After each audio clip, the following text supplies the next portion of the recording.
सोन्याचा मुकुट पाहिला आणि कली त्याच्या डोक्यावर जाऊन बसला. जसा कली त्याच्या डोक्यावर जाऊन बसला महाराज, कलीनं बाण हातामध्ये घातला. राजा परीक्षितीनं शिकार करण्याकरता वनवन फिरू लागला. दिवस गेला, डोक्यावरती सूर्य आला महाराज मांडल्यावरती. पाहिलं त्यानं, पाण्याला विपुल व्याकुळ झाला. जवळ शमीक ऋषीचा आश्रम होता. शमीकांच्या आश्रमात आला.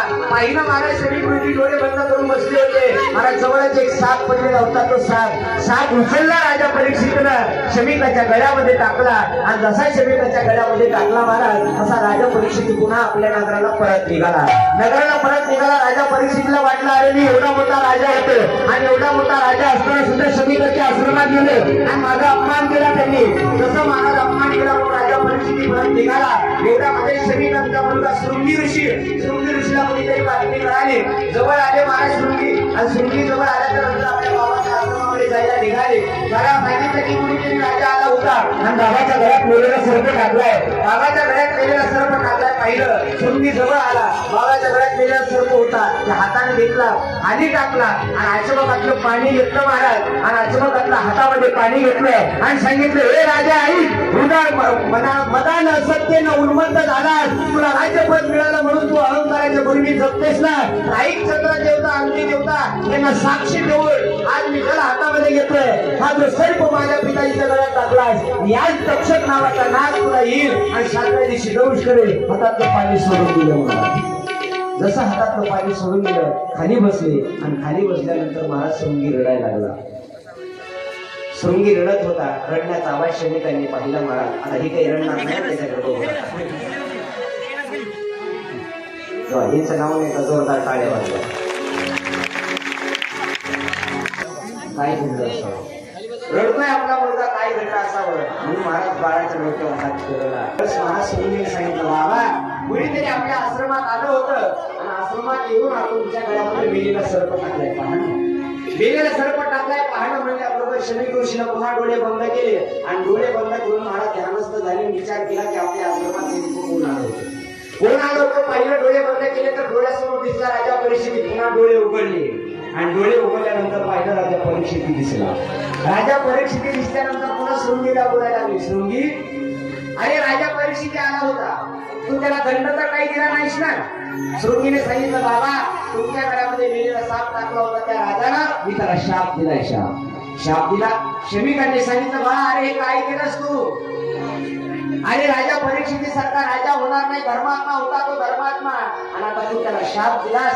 जा लवकर राजा परीक्षितीला सांग की तुझा 7 दिवसात मृत्यू होणार आहे, त्याच्याकडे 7च दिवस उरलेले, जा लवकर म्हणल्याबरोबर महाराज शृंगी ऋषीने काही आपले बालक समोर घेतले. राजा परीक्षितीच्या नगरात आला. राजाला मुजरा केला आणि सांगितलं, राजे तुम्हाला मी शाप दिलाय, 7 दिवसाचा मृत्यू येणार आहे तुम्हाला.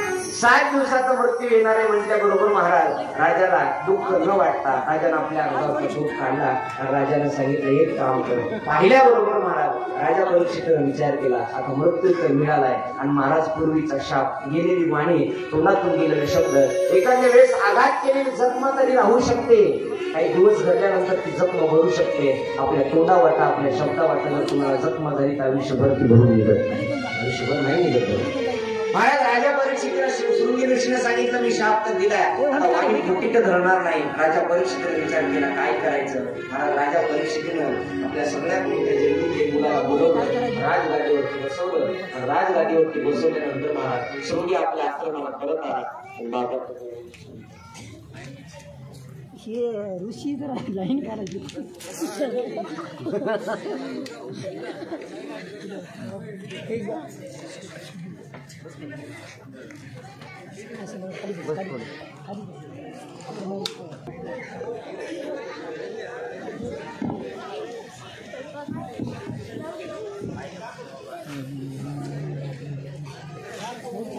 आमची गिरे एकदा आलो नाही.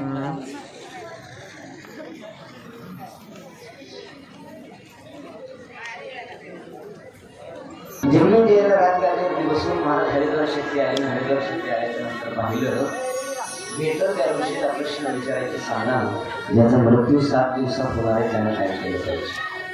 राजा परीक्षितीला 7 दिवसामध्ये मरण येणार आहे हे त्याला कळल्याबरोबर सर्व स्वतः त्याग केला आणि महाराज देवाचं भजन करण्याकरता हरिद्वार शेट्टी आला. श्रवणात ऋषी 88,000 ऋषी होते महाराज, 100 मोठे होते. प्रत्येकाला भेटून त्याला विचारायचं मला सांगा ना, ज्याचा मृत्यू 7 दिवसात होणार आहे त्याला काय असलं तर सांगा मला, मी सांगतो. माहिती नाही तुमचंही कधी होणार आहे आणि माझंही कधी होणार आहे माहिती. महाराज असं गिरी सत्ता हाती नाही आणि या कोरोना तर असं झालं, बघता बघता जवळचा माणूस शेजारचा माणूस दुपारी आम्ही सोबत होतो आणि संध्याकाळी गेला की गेला, संध्याकाळी गेला की गेला. माझ्या जीवनाचा काहीच भरोसा नाही. क्या भरोसा इस जिंदगी का, क्या भरोसा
जेवढे नाचले त्यांच्यासाठी आणि जे नाचले नाहीत त्यांच्यासाठी डबल टाळ्या वाजवा.